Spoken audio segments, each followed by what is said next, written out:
Ranga Gudatama Gopyada Kolpa Briksham Gopala Gada Ratidam Yati Singha Gora Govinda Deshi Kavaram Satatam Namami Namom Vishnu Padaya Krishna Prestaya Bhutale Srimate Bhaktivedanta Swaminiti Namane Namaste Saraswati Deve Gauravani Prachadine Nirvisesa Shunyavadi Paschatya Deshatarane Vancha Kopatarubhischa Kripa Sindhubhya Evacha Patitanam Pavanebhyo Vaishnavebhyo Namo Namaha Jai Shri Krishna Chaitanya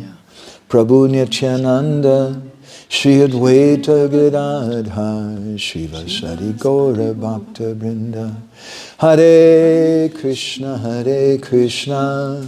Krishna Krishna Hare Hare Hare Rama Rama Rama Hare Hare.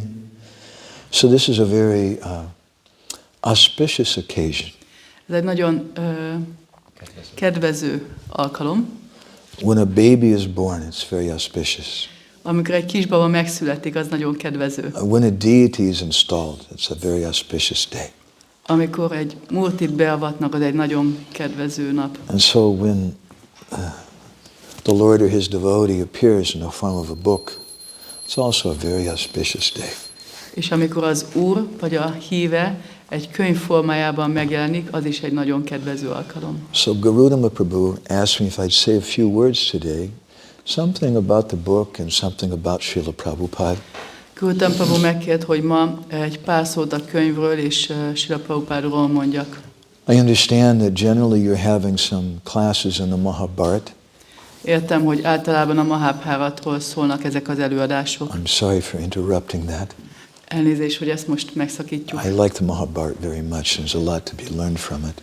A Mahabháratát nagyon szeretem, sokat lehet belőle tanulni. And it's very nice to study a book in some courses like this. És nagyon jó dolog így együtt tanulni valami tanfolyam keretében. The Mahabharata, the very title means the history or the subject of the greater Bharat, the great Bharat. A Mahabhárat a nagy Bharat, nagy India történetét jelenti. And what is the main subject of the book? És mi a fő témája ennek a könyvnek? Now, because you're Hare Krishna devotees, you'll probably tell me the Bhagavad Gita. Mivel ti krisnások vagytok, biztos azt fogjátok mondani, hogy a Bhagavad Gita. And that's true, just like a pearl is found inside of an oyster. És ez igaz, úgy, ahogy egy gyöngyöt meg lehet találni a gyöngyházban. The Bhagavad Gita is in the center of the Mahabharata, and it's hidden. A Bhagavad Gita a Mahabháratában rejtőzik a közepén. But the real subject of the Mahabharata, I would say, personally, from my perspective at least, is not actually the Gita.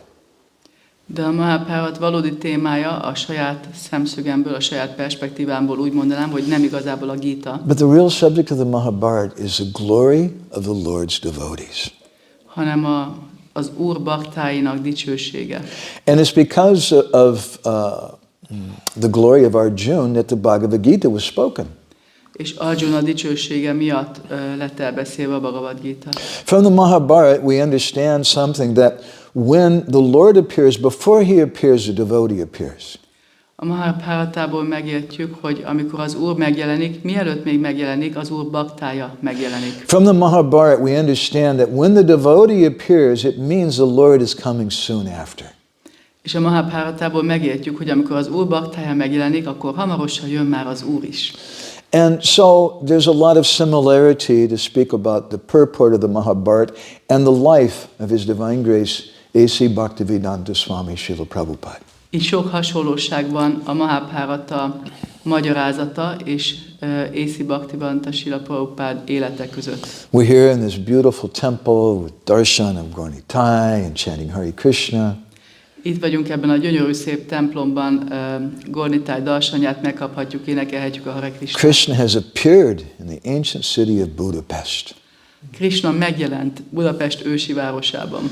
But that appearance of Krishna wouldn't have happened if it wasn't for Śrīla Prabhupāda's first coming.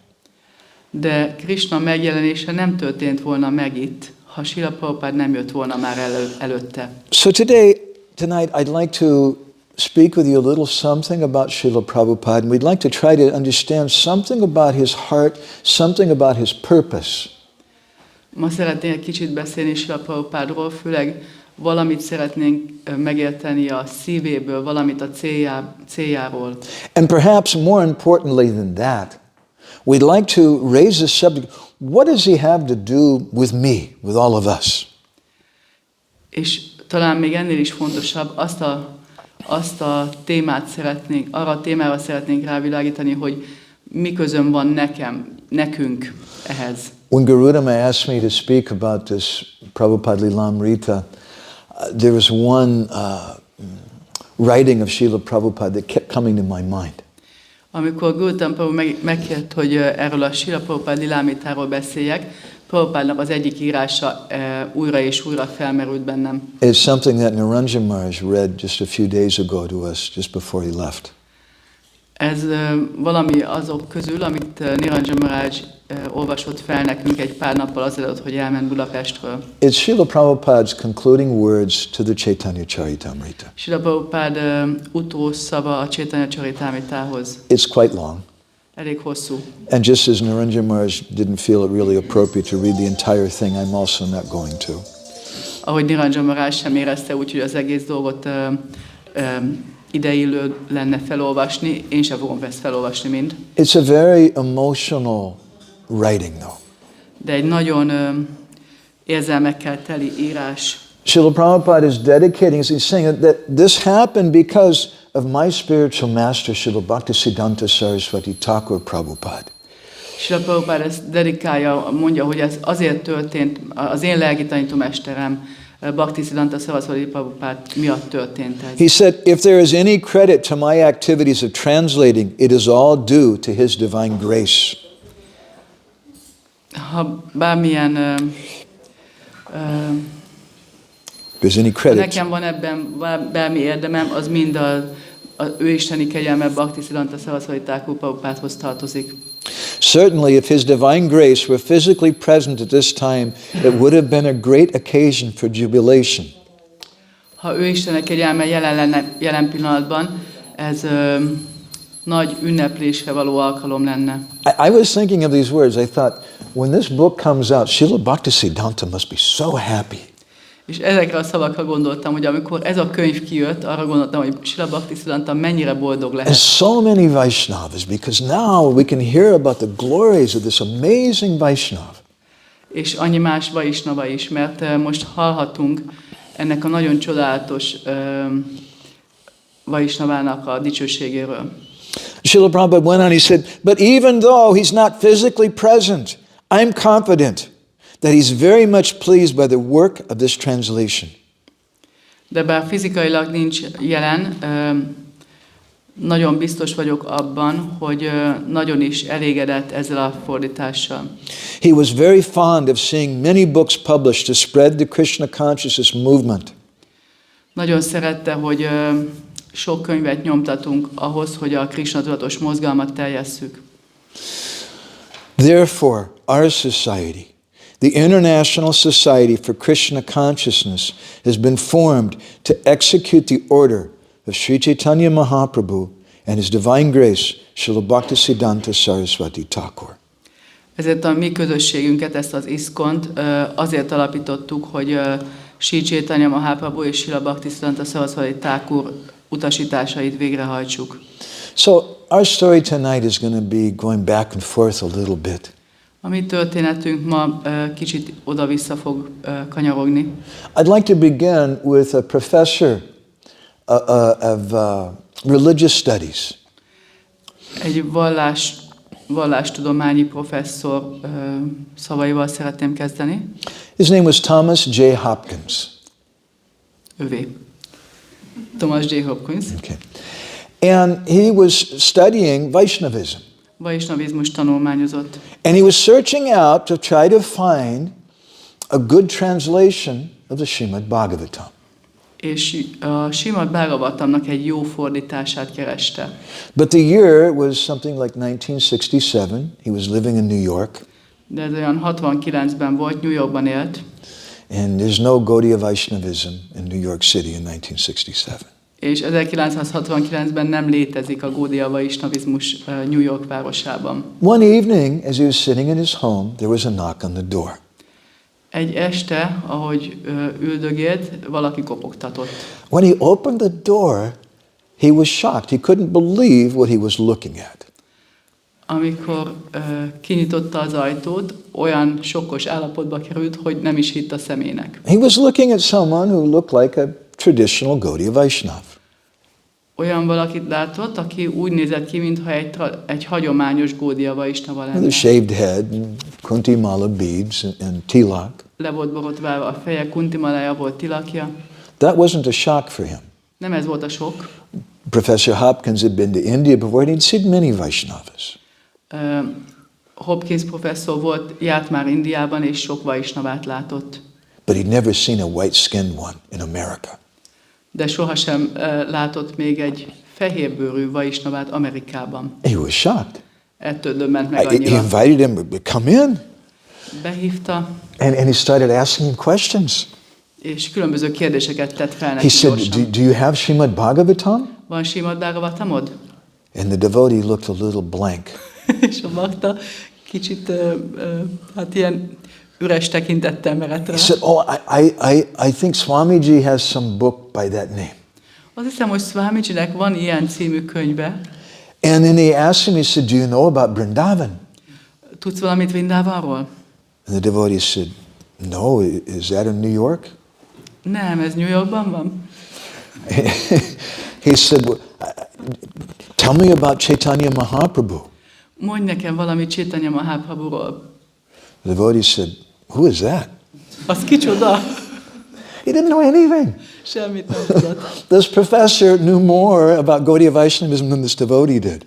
Ez a professzor többet tudott a Gaudiya Vaishnavizmusról, mint ez a bakta. But he's looking at him. This guy, he's got a shaved head.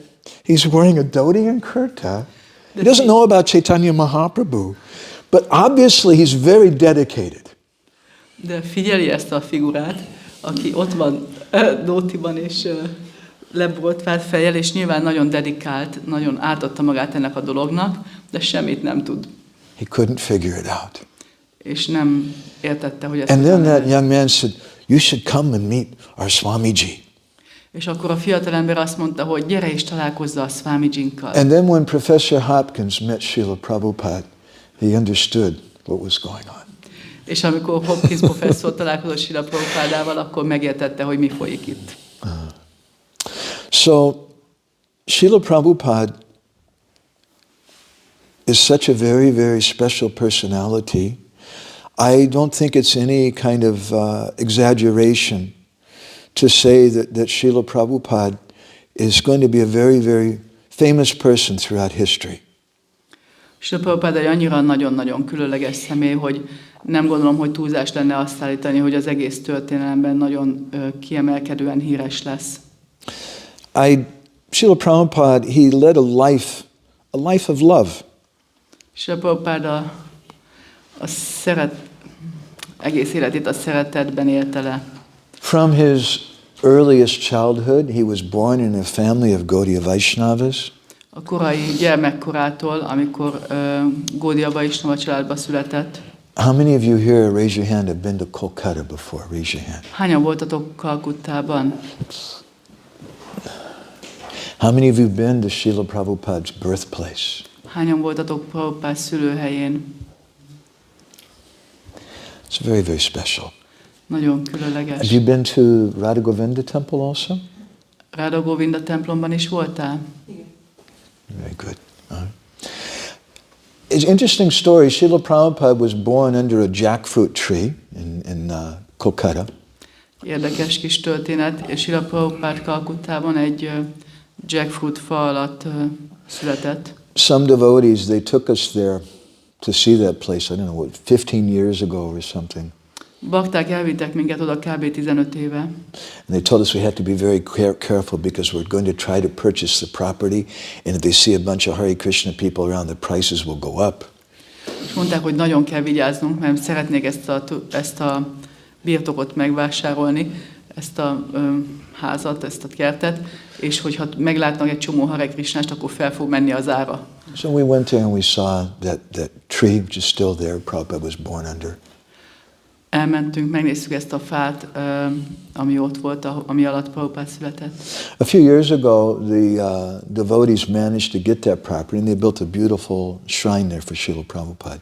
Pár évvel ezelőtt a baktáknak sikerült is megvásárolniuk ezt a területet, és nagyon szép emlékművet készítettek. And the devotee who had organized it gave us two special gifts.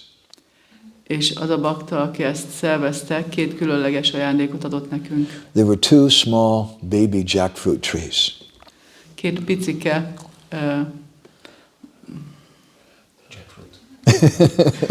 jackfruit fát. You don't have jackfruit trees in Hungary. Ilyen nincs itt Magyarországon. And he told us an interesting thing. That tree was over 100 years old. Érdekes dolgot mondott, hogy ez a fa, ez több mint 100 éves volt. It had never given fruit. És sohasem adott még gyümölcsöt. In 100 years. 100 év alatt. Jackfruit trees, usually they'll start giving fruit after 3 or 4 years or something. A jackfruit fák általában 3-4 év után gyümölcsöt hoznak. He said, but when they got the property, the year they got the property, the tree started giving fruits. De abban az évben, amikor megszerezték, megvásárolták ezt a területet, akkor a jackfruit elkezdett gyümölcsöt adni. And the small trees that they gave us were from the seeds of that tree. És a kis fák, amiket kaptunk tőle, az a gyümölcsnek a magjaiból volt. So from the seeds of that place have come many, many trees. Szóval ennek a helynek a magvaiból nagyon-nagyon sok fa. And we should try to understand something about Śrīla Prabhupāda and how is it that he was able to accomplish something impossible. És próbáljunk megérteni valamit Śrīla Prabhupádról, és hogy hogyan tudott valamit véghez vinni, ami valójában lehetetlennek tűnt. As an old man at the age of 70, going to a foreign country he'd never been to before. Egy idős személy, 70 éves, egy külföldön valahol, ahol még sosem volt. With 40 rupees in his pocket, how much is that in Hungarian? Mennyi volt? 40 rupiája volt a zsebében? Az mennyi? 200 forint. Mennyi? 200 forint. 200 forint. Még egy buszjegy. Not knowing anyone there. És senkit nem ismert ott. But just having the order of his spiritual master. Csak a lelki tanítómestere utasítása van vele. He had 2 heart attacks in 2 days on the way over on the ship. 2 szívinfarktusa volt 2 nap alatt a hajón. But in the last 10 years, 12 years of his life, he traveled around the world over 14 times. De az életet utolsó 10-12 évében 14-szer jártak körbe a He világot. initiated over 4,000 devotees. 4000 baktát felavatott. He started over 108 temples. Több mint 108 templomot megalapított. And he wrote over 60 books. 60 könyvet írt. And wrote letters every day. És minden nap leveleket írt. And established Krishna consciousness in the West for the first time. És elsőként nyugaton megalapozta a Krishna tudatot. What were the principles of Śrīla Prabhupāda? Mik voltak Śrīla Prabhupád elvei? What was the strength where he got to do this? Mi volt az ereje, ami alapján ezt meg tudta tenni? I'd like to read you something from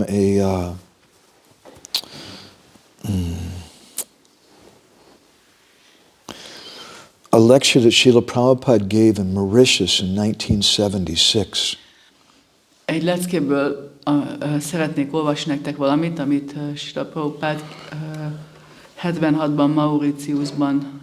It's interesting, this is in Back to Godhead magazine. Prabhupada, they transcribed Prabhupada's words, but it's not in the folio somehow. I don't Ez egy know. érdekes dolog, ez a Vissza az Istenhez magazinban ott van, de nem találtam a fólióban a szemtúlit. Prabhupada said Vedic society is based on the principle of love.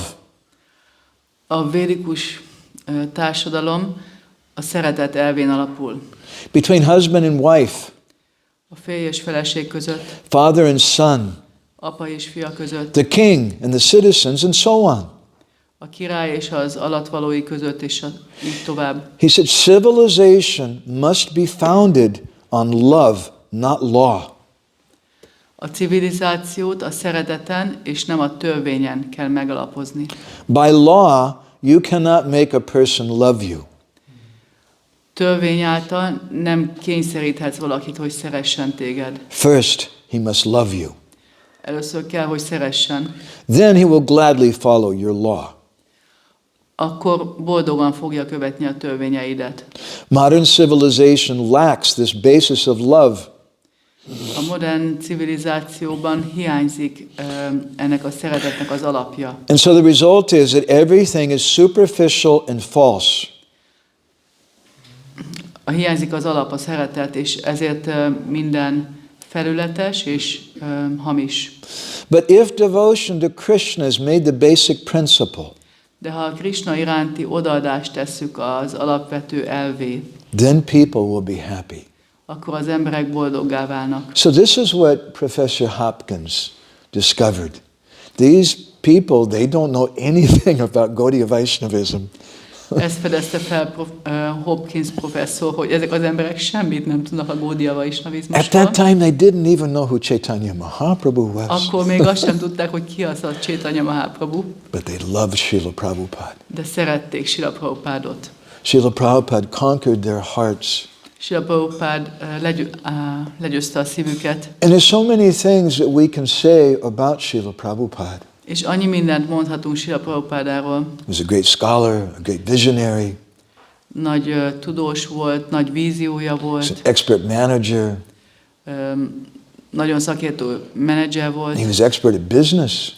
nagyon jó üzletember volt. But the one quality that I find that shines through all the others is the love that Śrīla Prabhupāda gave to all the devotees around him. De az a tulajdonság, ami számomra minden tulajdonságon keresztül süt, az a szeretet, amit Śrīla Prabhupád sugárzott az őt körülvévő baktákra. One example of that love comes to my mind. Ennek a szeretetnek az egyik példája eszembe jutott. It was in 1976, if I'm not mistaken, that Śrīla Prabhupāda opened the Krishna Balaram Mandir in Vrindavan. Ha jól tudom, akkor 76-ban volt, hogy Prabhupád a Krishna Balaram mandirt megnyitotta Vrindavanában. It was a great occasion for Śrīla Prabhupāda. It was the first major temple that he'd opened. Ez egy nagyon nagy alkalom volt Śrīla Prabhupádának, ez volt az első nagy templom, amit kinyitott. After many years of struggle and hard work, Sok év küzdelem és kemény munka után. many VIPs came. The governor of Uttar Pradesh came. Nagyon sok ilyen VIP jött, és Uttar Pradeshnek a kormányzója is. The mayor of Vrindavan was there, many senior people. Vrindavan polgármestere, nagyon sok idős személy. There were hundreds of guests and devotees from all over the world. Sok száz vendég volt, bakták jöttek az egész világról. Many of you know about that, but what a lot of devotees don't know is that Śrīla Prabhupāda was very sick. Erről sokan tudtok, de amit sokan nem tudnak, az az, hogy, vagy ami sokan nem tudtok talán, hogy Śrīla Prabhupāda nagyon beteg volt. He had a high fever. Magas láza volt. And most of us would be home resting in that situation. Legtöbben ilyen állapotban otthon lennénk, pihennénk. But Śrīla Prabhupāda was running around checking every little detail of the construction of the guest room, how the guests were being taken care of, the prasadam, the deities. De Śrīla Prabhupáda fel alá rohangált, mindent ellenőrzött, az építkezést, a vendégszobákat, hogy hogyan gondoskodnak a vendégekről, hogy a multikat hogyan díszítik. He was seemingly involved in every little detail, even though he had a high fever. Minden kis részletet ellenőrzött, pedig magas láza volt. It was during that time that one of Śrīla Prabhupāda's lady disciples, she had come to Vrindavan. Ez alatt az időszak alatt Śrīla Prabhupádnak az egyik Mataji tanítványa eljött Vrindavanába. And she wasn't a really big, important kind of devotee. Nem egy ilyen nagy fontos bakta volt. I don't think she'd ever met Śrīla Prabhupāda. She was initiated, I think, by the mail.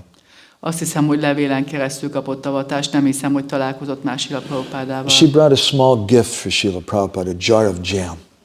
Egy kis ajándékot hozott Śrīla Prabhupádnak, egy üveg lekvárt. Guava jam that her mother had personally made. Guava jamet, guava lekvárt, amit az anyukája készített She gave that személyesen. to Harisari Prabhu, whoever Prabhupada's servant was. Odaadta Śrīla Prabhunak, vagy valakinek, aki Prabhupád szolgája volt And akkor, she thought that's the end of it. és gondolta, hogy itt a vége. A little later, Harisari Prabhu came running looking for her. Kicsit később Śrīla Prabhu jött, kereste ezt a Matajit. So Prabhupada wants to see you. Prabhupád akar veled találkozni. And she was a little shocked. Why? Kicsit meg volt döbbenve. She went to see Śrīla Prabhupada and offered obeisances. Ment, hogy találkozzon Śrīla Prabhupádával, felajánlotta a hódolatát. Prabhupada said, I want to thank you very much for this gem. Szeretném nagyon megköszönni ezt a lekvárt. This is my favorite. Ez a kedvencem. And then Śrīla Prabhupada, who had a high fever, was in the midst of opening that temple with all these dignitaries and important people. És akkor Śrīla Prabhupád, akinek magas láza volt, és jöttek ezek a különböző méltóságok, akikről gondoskodnia kellett. He took the address of that Mataji's mother. A templom kinyitásához elkérte ennek a Mataji anyukájának a címét, She's not a devotee either. aki nem bakta. Nice lady, daughter's a devotee. Kedves hölgy, a lánya bakta. And Śrīla Prabhupada wrote a personal letter to her in the midst of all those busy duties and his sickness. Minden mellett, a dolog mellett, ami folytott, a betegség, stb. Templomnyitás, Śrīla Prabhupád írt egy levelet ennek a hölgynek, Thanking her for that gem. hogy megköszönje a lekvárt. Not exactly the most important thing on his agenda at that time. Ami igazából nem a legfontosabb dolog lehetett talán a sok feladata között. But this is Śrīla Prabhupada. Prabhupada had the ability, even though he was surrounded by thousands of devotees, he was very caring to all of his disciples and all the people there. Ilyen volt Śrīla Prabhupád képessége, hogy nagyon-nagyon ott volt több ezer tanítványa, de nagyon tudott törődni mindenkivel. My friend Raghunath Das Anudas, he's 2 years younger than me, means he's 60 years old. He was one of Śrīla Prabhupada's youngest disciples. A barátom Raghunath Das, ő 60 éves, 2 évvel fiatalabb nálam, egyik legfiatalabb tanítványa volt Śrīla Prabhupádának. I think he was 6 years old when he got first initiation and maybe 8 when he got second from Śrīla Prabhupada. Azt hiszem, hogy 6 éves korában kapott első avatást, és 8 évesen másodikat. And he's just a little kid. Egy gyerek. But when Śrīla Prabhupada was going for a morning walk one day, De Śrīla Prabhupád, amikor reggeli sétára ment egy nap, Jai Shishidonitai Vijagaranga. All the big shots, the big swamis and people, they crowded into Prabhupada's. Prabhupada had a Rolls-Royce car. a nagy szvámik, minden ilyen fontos tanítvány ott volt Prabhupád körül, és ott volt egy Rolls-Royce-a. And there was a big crowd of devotees, Matajis and children, Grihastha men, standing doing kirtan to see Prabhupada off. Sokan ott voltak, sok bakta, Prabhuk, Mataji gyerekek, hogy kikísérjék Śrīla Prabhupádot, amikor megy el. Suddenly Śrīla Prabhupada told him, stop the car. Hirtelen Prabhupád azt mondta, hogy állítsd meg az autót. And he rolled the window down and he called that little boy over, Raghunath. És lehúzta az ablakot, és odahívta Raghunáthot, azt a kisfiút. He called him over and talked to him for a minute. Prabhupada said, why don't you come with me on my walk today? És Prabhupád mondta neki, hogy miért nem jössz velem ma sétálni a reggeli sétámra. And every day for the next week or two while Śrīla Prabhupada was there, he was going for his morning walk, he would bring Raghunath with him. És a következő egy-két héten, amíg Prabhupád ott volt, minden nap Raghunáthot is hívta, hogy menjen vele sétálni. And over the years he saw Raghunath again in Dallas and later in Vrindavan. És az évek során látta később Raghunáthot Dallasban, találkozott vele Vrindavanában is. Raghunath wasn't particularly a special or important devotee. Raghunáth nem volt ilyen nagyon különleges vagy fontos bakta, Just Śrīla Prabhupada loved him. de Śrīla Prabhupád szerette őt. And whenever he would see him, he would ask him, are they giving you enough prasadam? És amikor látta Raghunáthot, akkor mindig megkérdezte tőle, elég prasadamot adnak Do neked? they give you enough sweets? Elég édességet kapsz? In Vrindavan, he told the temple authorities, you should give the Mangal Artik sweets every day to the Gurukula children. Vrindavanában azt mondta baktáknak, hogy a mangalás édességet minden nap a gurukulás gyerekeknek adják. Once Śrīla Prabhupāda was on a morning walk and he saw Raghunath and he called him over, he said, "Your dhoti is dirty." Egyik nap egy reggeli séta folyamán Vrindāvanában odahívta Raghunathot, és mondta neki, hogy piszkos a dótid. And Raghunath, a little boy, said, "Yes, Prabhupada, they won't give us powdered soap to clean our clothes with." Igen, Prabhupád nem adtak szappant nekünk, hogy kimoshassuk a ruhánkat szépen. It was a little different age at that time. Kicsit más idők jártak. Prabhupada became very angry and he told the authority, you give these boys some soap to wash their clothes. Prabhupád nagyon dühös lett, és mondta a vezetősének, hogy adjatok már szappant a gyerekeknek, hogy He was always very, very caring and very, very personal with everyone. Mindig nagyon törődő és nagyon személyes volt mindenkivel. Even though he's the founder acharya, the Jagat Guru, such an important person. Annak ellenére, hogy ő egy ilyen nagyon fontos személy, Jagat Guru és alapító ácsárja. He had time for children. Volt ideje a gyerekeknek. He had time for old ladies who made a jar of jam for him. Volt ideje azokra az idős hölgyekre, akik egy üveg lekvát csináltak neki. Prabhupada was very personal and very treated each person as an individual. Nagyon személyes volt, és mindenkivel egyénként bánt. On the 22nd of December 1972, what is that? 72. december 22-én.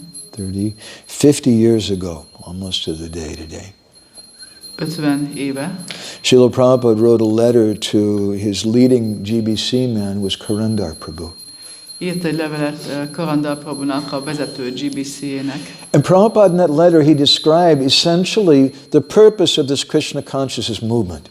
És Prabhupád ebben a levélben gyakorlatilag összefoglalta ennek a Krishna tudatos mozgalomnak a célját. He said the Krishna conscious movement is for training men to be independently thoughtful. A Krishna tudatos mozgalom arra van, hogy önállóan gondolkodó embereket képezzen. This is the purpose of this movement, to train people to be independent thinkers. Hogy olyan embereket képezzen, akik önállóan képesek gondolkodni. He says it's meant to help them become competent in all departments of knowledge and action. Ez arra van, hogy ez a mozgalom arra van, hogy kompetensenké tegye őket mindenféle területen. Not for making bureaucracy. Nem azért, hogy bürokráciát teremtsen. Prabhupada spoke this saying in Mauritius. He said, our program is love, not law. Prabhupád ezt Mauritiusban is mondta már, hogy a programunk az a szeretet, nem a törvények, szabályok. And as Professor Hopkins saw, this was the strength, the heart of the Krishna consciousness movement. És ahogy ezt Hopkins professzor látta, ez volt a szíve a Krishna tudatos mozgalomnak. Śrīla Prabhupāda wasn't one of the big famous disciples of Śrīla Bhaktisiddhanta Sarasvati during Bhaktisiddhanta's presence. Bhaktisiddhanta Maharaj jelenléte alatt, fizikai jelenléte alatt Śrīla Prabhupáda nem az egyik nagy fontos baktája volt ő. But some of those leading devotees later they said that Śrīla Prabhupāda is a Shaktivesh avatar. De később ugyanezek ezek a többi idős tanítványok mind azt mondták, hogy Śrīla Prabhupāda Shaktivesh avatar. Shaktivesh avatar means someone in whom the Lord has given some special potency to do something amazing. Shaktivesh avatar azt jelenti, hogy valaki olyan személy, akinek az Úr valamilyen különleges energiát ad, hogy valami csodálatos dolgot For those who know our literature a little bit, Narad Muni is a Shaktivesh avatar, Vyasadeva is a Shaktivesh avatar, the four Kumaras are Shaktivesh avatars. Narada Muni, Vyasadeva, a négy kumár, ők mind Shaktivesh avatárok. And he said that the four Kumaras are Shaktivesh avatars of Gyan, of knowledge. A négy kumára például a gyánának, a tudásnak a Shaktivesh avatar. Vyasadeva was empowered to write. Vyasadevet azzal hatalmazta fel, Narad hogy Muni has a tudjon. Bhakti Shakti.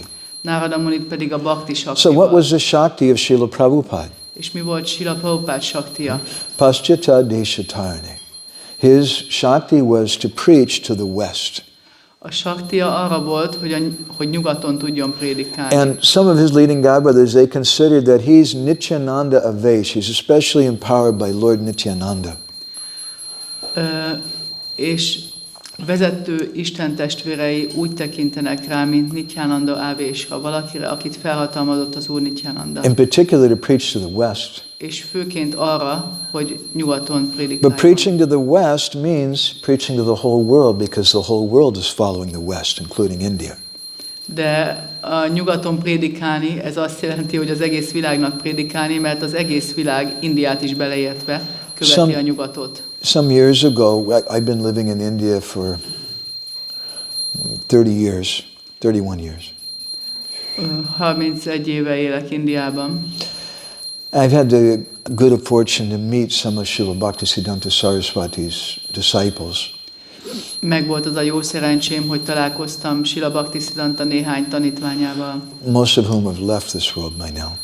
Legtöbben közülük már elhagyták ezt a világot mostanra. There's one devotee who was a pujari. His name was Nayananda Das Babaji. He was a Babaji disciple, Śrīla Bhaktisiddhanta. Volt egy Nayananda Babaji, aki egy Babaji tanítványa volt Śrīla Bhaktisiddhantának, egy pujari. And he was a pujari at Champahati, with the place of Gadadhar Pandit. Champahatiban Gadadhar Pandit helyén volt pujari. And he tells some very wonderful stories about our Śrīla Prabhupāda.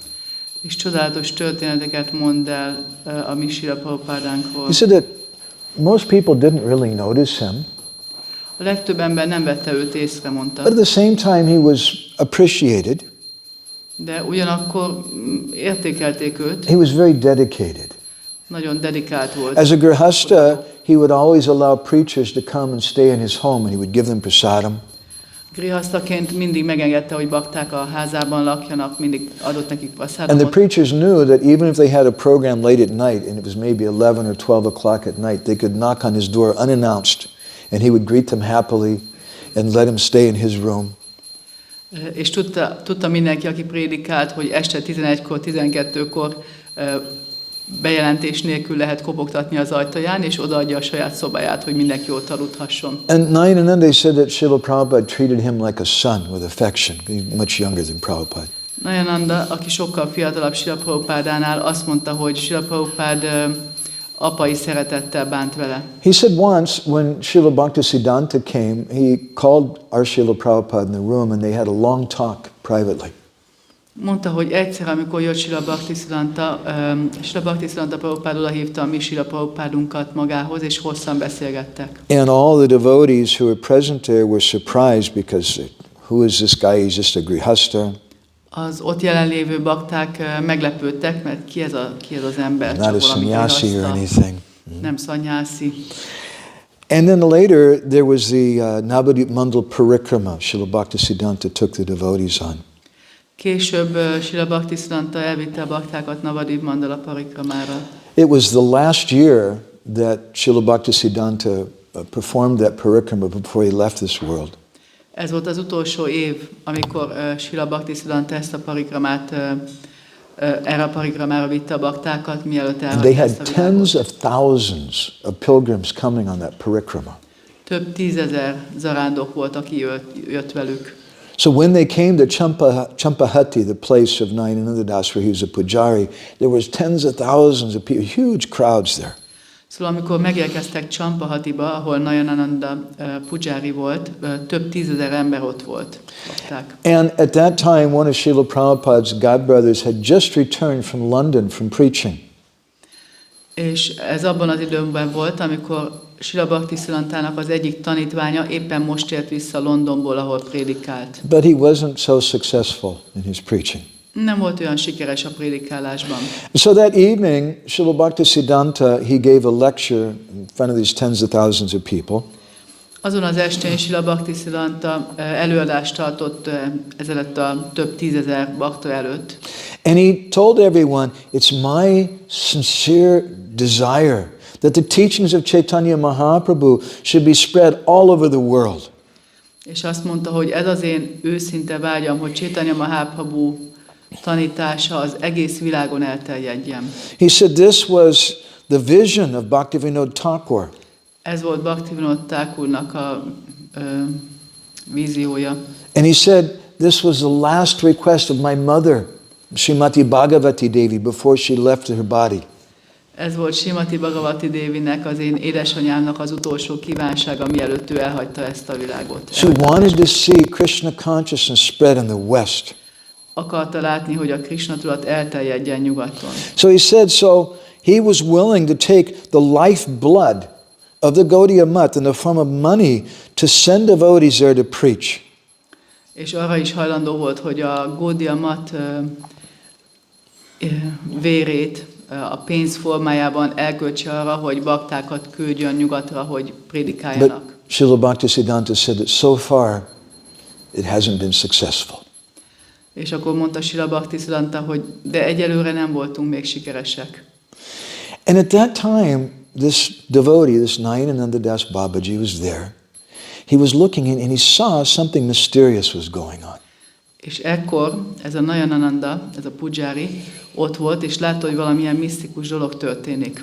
He said, Śrīla Bhaktisiddhanta started looking over the crowd, and especially at the sannyasis and senior devotees. Śrīla Bhaktisiddhanta kezdte így felmérni a tömeget, és nézegetett mindenkit, főleg a szanyászi tanítványait. And he looked at all of them. Mindegyikre ránézett. And then he glanced off to the side where Nayanananda Das Babaji was standing. És akkor így oldalra nézett, ahol Nayananda Babaji is volt. And he was looking very intensely in the direction of Nayanananda Das Babaji. És nagyon intenzíven Nayananda Babaji irányába nézett. And he was quiet for a moment. És egy pillanatra csöndben volt. And Nayanananda Das thought, who is he looking at? És Nayananda így gondolkodott, hogy kire néz. And he turned around and he saw Abhay Charnaravinda, our Śrīla Prabhupāda, standing there. És akkor látta, körbenézett, és látta a mi Śrīla Prabhupádunkat, Abhay Charnaravindat ott. And the two were having some eye contact. És a kettőjük között szemkontaktus volt. Śrīla Prabhupāda was empowered by the spirit of his spiritual master to bring this movement to the West. Śrīla Prabhupádot felhatalmazta a saját lelki tanítómestere arra, hogy elterjessze a Krishna tudatot a nyugaton. He wasn't a big, important person Nem nagy, fontos személy volt in the eyes of the Gaudiya Math. a Gaudiya Math szemében. Śrīla Bhaktisiddhanta came in a dream to him and told him he should take sannyas. Śrīla Bhaktisiddhanta eljött az álmában, és mondta neki, hogy vegyen szanyászt. Śrīla Prabhupāda did. Śrīla Prabhupāda ezt meg is And tette. Prabhupada, around that time he tried to open a center in Jhansi. És próbált Jhansiban központot nyitni. He initiated one devotee, his name was Acharya Prabhakar. Acharya Prabhakar. Acharya Prabhakar néven felavatott egy tanítványt. Years later, the devotees went to meet with him and speak with him about Śrīla Prabhupāda. Évekkel később a bakták elmentek, beszélgettek vele Śrīla Prabhupádáról. And he told them that Śrīla Prabhupāda sometimes he would sit down and do kirtan for 2 or 3 days without stopping. És azt mondta nekik, hogy néha Śrīla Prabhupáda leült, és 2-3 napon keresztül folyamatosan kirtanozott. He was just praying and praying to Krishna, please give me the strength to fulfill the order of my spiritual master. Csak imádkozott Krishna kegyéért, hogy add meg nekem az erőt, hogy kövessem a lelki tanítómesterem utasítását. Acharya Prabhakar said that once he had to go to Delhi for some work. Acharya Prabhakar azt mondta, hogy egyszer el kellett mennie Delhibe dolgozni. And he came back to Jhansi late at night. Késő este jött haza Jhansiba. And he took rest. Lefeküdt aludni. And about 1 o'clock in the morning he woke up. He could hear Śrīla Prabhupāda doing kirtan. Hajnali 1-kor felébredt, és hallotta, hogy Śrīla Prabhupáda kirtanozik. And he was really, like Guru Puja here, Prabhupada was really getting into it. És nagyon belemerült, mint itt a reggeli Guru Puja. And Acharya Prabhakar, what is going on? It's 1 o'clock in the morning. Hát 1 óra van reggel. He came down to the temple room there. Lejött a templom szobába. And he found Śrīla Prabhupāda jumping and dancing and chanting very loudly with a mridanga. És azt látta, hogy Śrīla Prabhupád ugrál a bridangával, körbe táncol. And he said Śrīla Prabhupāda was wearing a garland which is very strange. És Śrīla Prabhupád egy virágfüzért hordott, ami nagyon szokatlan It volt. was out of kadamba flowers. Kadamba virágokból állt. And that part of India, there's very few kadamba trees. És Indiának ezen a részén nagyon kevés kadambafa van. And the kadamba flowers in Jhansi were very, very small. És a Jhansi kadamba virágok nagyon picik But the voltak. flowers in this garland were very big. De ebben a virágfüzérben viszont ilyen nagyon nagy kadamba virágok And it voltak. was the aroma was so intense, it filled the whole room. És annyira illatosak voltak, hogy az egész szobának a terét betöltött. He said, coming into the room, he felt like it was just so powerful. He was entering the spiritual world. Azt mondta, hogy ahogy belépett a szobába, olyan volt, mintha a lelki világba lépett volna be. And he tried to ask Śrīla Prabhupāda, what's going on? Where did you get that garland? Próbálta megkérdezni Śrīla Prabhupádtól, hogy mi folyik itt, honnan vetted ezt a virágfüzért. Prabhupada was so absorbed in the kirtan, he didn't even notice him. And Acharya Prabhupāda, anyway, I'll talk to him later. De Prabhupád annyira el volt merülve a kirtanba, hogy nem vette őt észre, és akkor Acharya Prabhupád feladta. So the next day, when he went to speak with Śrīla Prabhupāda, he asked him what had happened. Másnap, amikor ment, hogy beszéljen Śrīla Prabhupádával, megkérdezte tőle, hogy mi történt. And Śrīla Prabhupāda became very shy. És Śrīla Prabhupád nagyon szégyellős lett. And then he told him, he said, well, I'll tell you the story. És azt mondta, hogy jó, hát akkor elmondok egy kis történetet. I was praying to Krishna to please empower me to do the order of my Guru Maharaj. Imádkoztam Krishnához, hogy kérlek, hatalmazz fel, hogy tudjam követni a Guru Maharajomnak az Please give me the utasítását. strength for that. Kérlek, add meg az erőt ehhez. And Prabhupada started crying. És Prabhupád sírva fakadt. He said, Krishna suddenly appeared before me. Krishna hirtelen megjelent előttem, And I went to grab Krishna's feet, és mentem, hogy megragadjam a lábát, and Krishna disappeared. és eltűnt. But before he disappeared, he gave me this garland. De mielőtt eltűnt, odaadta ezt a virágfüzért. And I felt so happy from that blessing. I was chanting and dancing. És annyira boldog lettem ettől az áldástól, hogy énekeltem és táncoltam. Later, Śrīla Prabhupāda was staying in Vrindavan. Később Śrīla Prabhupád He Vrindavanában stayed in two places in Vrindavan, but his favorite place was the Radha Damodar temple. lakott. Két helyen is lakott Vrindavanában, de a kedvenc helye az Radha Damodar templom volt. Prabhupada told the devotees, this is my eternal residence. Prabhupád azt mondta a baktáknak, hogy ez az én örök lakhelyem. There's another older sadhu who was living right near the Radha Damodar temple for many years. He just left this world a few years ago. Volt egy másik idős szádu, aki ott lakott közvetlenül a Radha Damodar templom mellett, pár éve hagyta His el name a was testét. Hridayananda Das Babaji. Hridayananda Das Babajinak hívták. And he commented that he became friends with Śrīla Prabhupāda. Ő barátja lett Śrīla Prabhupádnak. And he was watching Śrīla Prabhupāda's behavior. He was chanting 1 lakh, 64 rounds every day. És figyelte Prabhupád viselkedését, 64 kör dzsapázott minden nap. And staying there at the Radha Damodar temple with the samadhi of Rupa Goswami.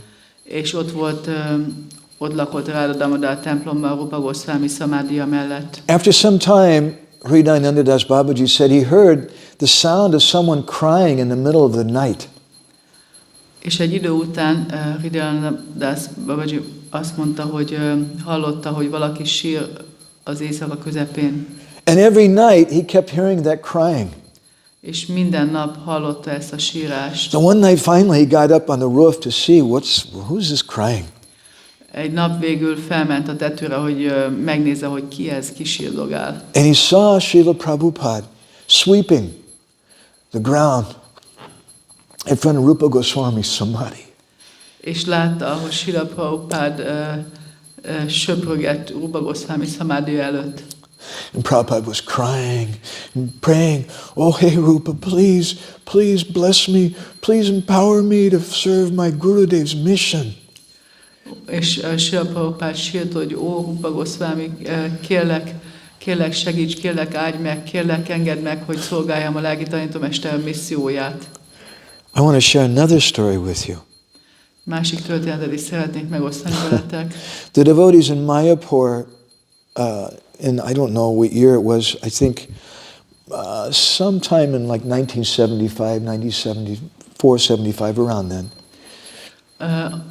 Nem tudom pontosan, hogy mikor, de 74-75 körül a bakták Mayapurban. And one day an old Gaudiya Vaishnav showed up there, and he had a Back to Godhead magazine in his hand.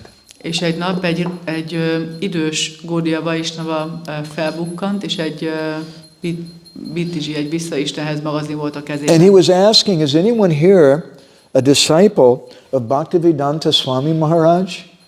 És kérdezte, hogy van-e itt valaki, aki Bhaktivedanta Swami Maharajnak lenne a tanítványa? And some of the devotees said, igen, we're disciples of Prabhupada. Bakták mondták, hogy igen. He became very excited. He said, I have a very special story I want to tell you. És nagyon izgatott lett, és mondta, hogy egy nagyon különleges történetet szeretnék elmondani nektek. He said, for many years I've been the pujari at Advaitacharya's house in Shantipur. Éveken keresztül Shantipurban Advaitacharya házánál voltam pujari. And I would take care of the guests and do the puja for the deities. És törődtem a vendégekkel, csináltam a puját a murtiknak. So, many years ago, when I was young, I noticed one gentleman, Vaishnav gentleman, Grihastha, who started coming. Sok évvel ezelőtt, amikor még fiatal voltam, észrevettem, hogy rendszeresen oda jár ez a Gaudiya Vaishnava gentleman, úriember. He was always very sober and very quiet. Mindig nagyon csendes volt, nagyon józan. But I marked him. He would sit in the back and he would chant japa and he would just cry and cry. De azért emlékszem rá, mert mindig ott a háttérben ült, és leült japázni, és csak sírt és sírt. So I never asked who he was. Sosem kérdeztem, hogy ki volt. But whenever he came, I would just feel so ecstatic just seeing him. De amikor jött, mindig annyira boldog voltam, nagyon extatikus volt. And I would give him some special Mahaprasad. És mindig adtam neki különleges And that Mahaprasadot. Grihastha devotee was always very determined. He would come in a very determined way. He would chant japa in a very determined way. And he would leave in a very determined way. És ez a Grihastha Vaishnava ilyen nagyon eltökélt volt mindig. Eltökélten jött, eltökélten japázott, eltökélten. And sometimes he said he would sit there and chant japa and just cry for 6 or 7 hours. És néha ott japázott, és sírt 6-7 órán keresztül. But then after some time he stopped coming. De egy idő után már nem jött tovább.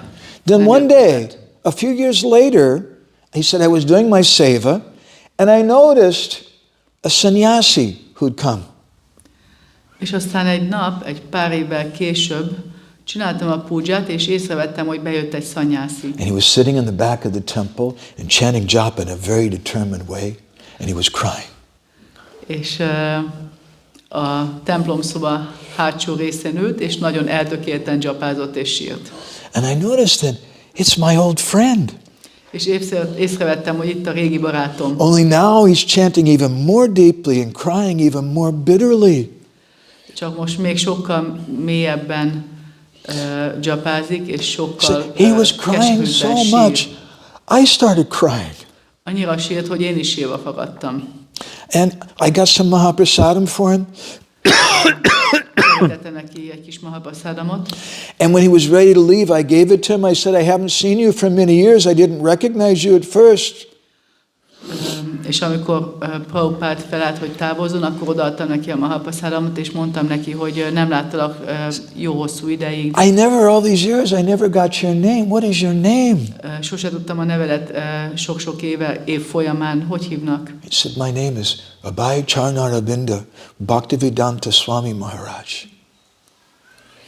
And I'm a humble and fallen disciple of my Gurudev, Śrīla Bhaktisiddhanta Saraswati Thakur. Egy alázatos és elesett tanítványa vagyok a Gurudévámnak, Śrīla Bhaktisiddhanta Saraswati Thakurnak. And he told him, I've been coming here all these years to this place because this is the place where Chaitanya Mahaprabhu and Nityananda and Advaita Acharya would sit and talk and plan how to spread Krishna consciousness all over the world. Azért jártam ide ennyi évig, mert ez az a hely, ahol Chaitanya Mahaprabhu, Nityananda Prabhu és Advaita Acharya sok-sok mindig összejöttek, és azt tervezték, hogy hogyan terjesszék a Krishna tudatot az egész világon. He said, this is such a sacred place. Ez egy annyira szent hely. And I've been praying in the dust of this place, for the dust of their feet to give me their mercy. És ezen a helyen az ő lábuknak a porához imádkoztam a kegyükért. He said, many years ago, my Gurudev gave me an impossible mission. Sok évvel ezelőtt az én Gurudevám egy lehetetlen missziót adott nekem. He ordered me to go over the ocean and spread Krishna consciousness in foreign countries. Arra utasított, hogy szeljem át az óceánt, és terjesszem el a Krishna tudatot a külföldön. He said, I don't know how to do this. Én nem tudom, hogy ezt hogyan lehetne megcsinálni. And I've come here to pray for their guidance and their inspiration. És azért jöttem ide, hogy azért imádkozzak, hogy vezessenek és inspiráljanak. And Prabhupada told him, tomorrow I'm leaving India on a steamship to go to America. És Prabhupada azt mondta neki, hogy holnap felülök egy gőzhajóra, és megyek Amerikába. He said, I don't know what will happen. Nem tudom, hogy mi fog történni. I only know my Gurudev gave me this order. Csak azt tudom, hogy a Gurudevám ezt az utasítást adta. And the personalities of this place have given me their mercy. És hogy ennek a helynek a személyiségei megadták a kegyüket nekem. Prabhupada began to cry. Prabhupada sírva fakadt. And then he asked that Pujari, he said, would you also give me your mercy? És akkor kérte ezt a Pujarit, hogy te is megadnád a kegyedet? And Pujari said, well, of course, whatever I have. Pujari mondta, hogy hát persze, amim csak van. And Prabhupada told him, may we meet again? May we meet again? Yeah. És Prabhupada mondta, hogy bárcsak találkoznánk újra majd. Prabhupada took his little bag and he left. Prabhupada fogta a táskát és elment. And the next day Prabhupada left India on that ship. És másnap Prabhupada elutazott Indiából azon a hajón. That old Vaishnava, he said that I often remembered him.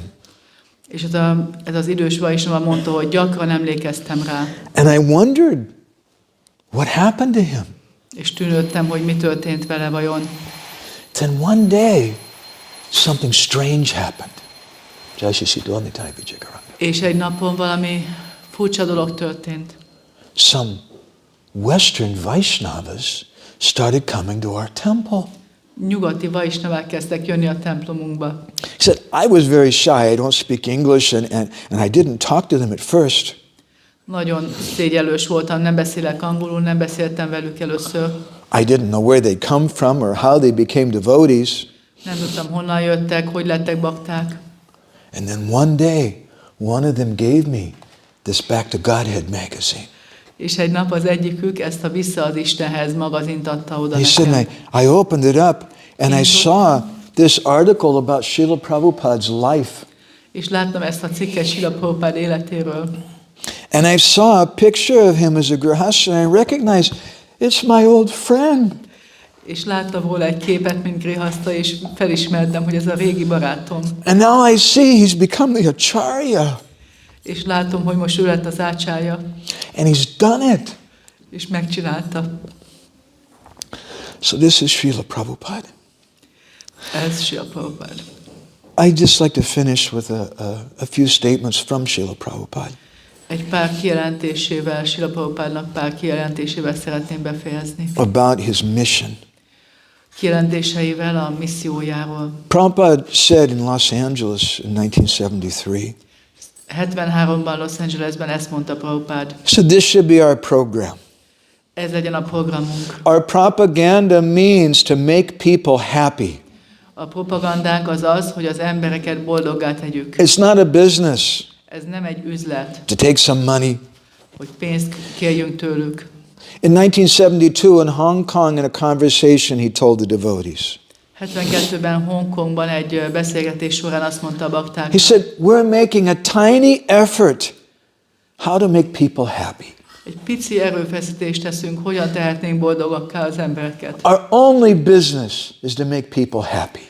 Az egyetlen dolgunk az az, hogy az embereket boldogá tegyük. So we have no other desire. Nincs más vágyunk. We don't say, give us some money in exchange for your Krishna consciousness. Nem azt mondjuk, hogy adjál pénzt a Krishna tudatodért cserébe. Prabhupada said, no, that's not our business. Nem, ez nem a mi dolgunk. We're not merchants. Nem ez a dolgunk, mi nem kereskedünk. We're spreading this Krishna consciousness free of charge. Ingyen osztjuk ezt a Krishna tudatot. We're Krishna's servants. Krishna szolgái vagyunk. Krishna will provide for us. Krishna will provide. Krishna fog gondoskodni rólunk. That's our mission. Rólunk. Ez a mi misszió. We're asking people without any argument, Minden vita nélkül kérjük az embereket. any social political purpose. Mindenféle társadalmi cél nélkül. We're simply asking, please chant Hare Krishna. Egyszerűen azt kérjük, hogy énekeljék a Hare Krishnát. That's all. Ez minden. Wherever we're opening our branches, our only business is we're requesting people to chant Hare Krishna. Bárhol is nyitunk központokat, az egyetlen feladatunk az az, hogy megkérjük az embereket, hogy énekeljék We a Hare don't want Krishnát. anything. Semmit nem akarunk We tőlük. don't want to do any business. Nem akarunk üzletelni. We're simply spreading this Hare Krishna mantra because people are being washed away. Csak ezt a Hare Krishna mantrát terjesztjük, mert az embereket elmossa az anyagi élet And people could feel this with Śrīla Prabhupāda. Az emberek érezték ezt Śrīla He doesn't Prabhupádtól, want anything from me. hogy semmit nem akar tőlem. He really, truly cares about me.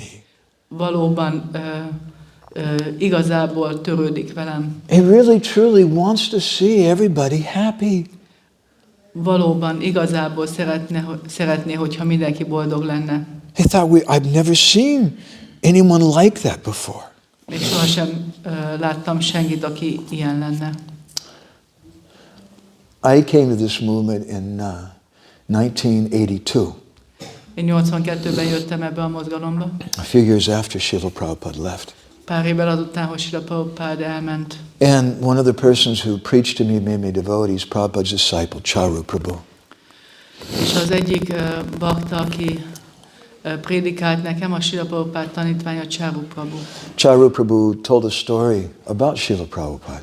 És Charu Prabhu mondta ezt a történetet Śrīla Prabhupádáról. There was a newspaper reporter interviewing Prabhupada. Volt egy újságriporter, aki interjút készített Śrīla Prabhupádával. And the reporter asked Śrīla Prabhupada, what will happen to your movement when you die?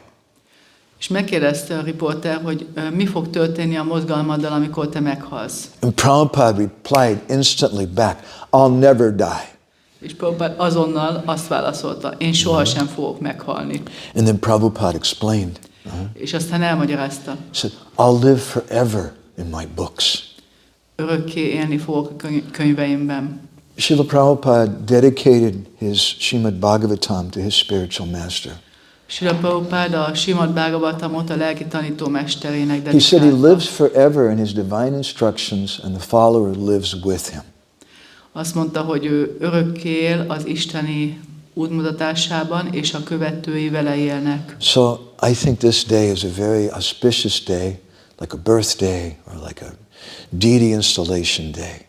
Azt gondolom, hogy ez a mai nap egy nagyon kedvező nap, mint egy születésnap, mint a murtik beavatásának napja. Because on this day, Śrīla Prabhupada is coming to Hungary. Ezen a napon Śrīla Prabhupáda eljött Magyarországra. He wasn't able to come here physically, Fizikailag nem tudott eljönni, but he's come here in the form of these books. de eljött a könyveik formájában. And by distributing these books, we're giving people the opportunity to meet Śrīla Prabhupada. És azzal, hogy osztjuk ezeket a könyveket, megadjuk azt a lehetőséget az embereknek, hogy találkozhassanak Śrīla As Śrīla Prabhupada Prabhupádával. said, I'll never die. Ahogy Śrīla Prabhupáda mondta, én sohasem fogok I'll meghalni. live forever in my books. Örökké élni fogok a könyveimben. And so this is the purpose of this movement. We want to keep Śrīla Prabhupada present. Ez a célja ennek a mozgalomnak, szeretnénk, hogyha Śrīla Prabhupád itt maradna velünk And right mindig. now the devotees are doing a marathon here. Jelen pillanatban itt a bakták maratonoznak. Don't misunderstand the purpose of the marathon. Ne értsétek félre ennek a maratonnak a célját. The purpose is not to collect a lot of money. Nem az a cél, hogy sok pénzt gyűjtsünk. Even the purpose is not necessarily to distribute a big number of books. Még nem is szükségszerűen az, hogy tehát magas számú könyvet osszunk ki. But our purpose is we want to give people the opportunity to meet Śrīla Prabhupāda. Hanem az a cél, hogy szeretnénk megadni az embereknek azt a lehetőséget, hogy találkozzanak Śrīla Prabhupádával. Because this will change their lives. Mert ez meg fogja változtatni az People can életüket. become happy then. És az emberek akkor tényleg boldogak That's the only lehetnek. purpose of our movement, is to see that people are happy. Mert ez az egyetlen célja a mozgalmunknak, hogy lássuk, hogy az emberek The boldogak purpose of lesznek. this movement, as Śrīla Prabhupāda said in Mauritius, is love, not law. Ennek a mozgalomnak a célja, ahogy Śrīla Prabhupáda ezt Mauritiusban mondta, az a szeretet, nem a törvények. So I'd like to encourage everybody here, you should get some of these books and sell them to somebody. Szóval szeretnék mindenkit arra biztatni, hogy vigyétek ezeket a könyveket és adjátok el. And if you're a little shy about doing that, it's okay. Get some books, and they make really nice Christmas presents. Hogyha kicsit szégyellősek vagytok, akkor csak vegyétek meg és adjátok oda, nagyon jó karácsonyi ajándék. Give it to somebody, Adjátok valakinek. and we can change the world Akkor meg by tudjuk introducing them to változtatni, Śrīla Prabhupāda. meg tudjuk változtatni a világot. So I want to stop there. We're gone over a little time. Kicsit túlmentünk ott, itt most megállunk. I hope Garuda is not angry with me. Remélem, hogy Gurtam nem dühös rám. Do we have time for any just questions or comments or anything? I have time, but does anybody have any reflections? Valakinek van valami I like reflections. reflexiója. Reflections means something that you liked, that inspired you from the talk, something you want to remember. Reflexió, ez magyar visszajelzés, az feedback. Or maybe it reminded you of something else. Valami, ami megmaradt bennetek, vagy valamire emlékeztetett. We should discuss about Śrīla Prabhupāda. Kell, hogy beszélgessünk Śrīla Prabhupádról. Or questions also. Vagy kérdés is lehet. What did you think? I thought this was a little bit Maybe if it was good, it's because you were sitting here and you inspired me. Azt mondta, hogy elmondod magyarul? hogy szerintem nagyon szép lecke volt. Szerintem nagyon szép lecke volt, És nekem nagyon tetszett. neki nagyon tetszett. Köszönjük. Because you reminded me of my friend Raghunath Das. Eszembe jutott rólad, Raghunath a barátom. And I think if Prabhupada were here, Prabhupada would also rub you on the head. Azt hiszem, ha most, Take you with him. hogy Prabhupád téged a te fejed is megsimogatta volna. Maybe he already is. We just can't understand how he's doing it. Lehet, hogy már csinálja is, csak még nem tudjuk, hogy hogyan, mi nem értjük, hogy hogyan. Anybody else with anything? Valaki más? Okay. All right. So thank you all very much. Śrīla Prabhupāda ki. Vancha kalpatarubhyaścha kripa sindhubhyeva cha patitanam pavanebhyo vaishnavebhyo namo namaha Nanda Koti Vaishnava Vrinda ki jai. Mādhavānanda Prabhu ki, Śrīla Prabhupāda ki. Jai.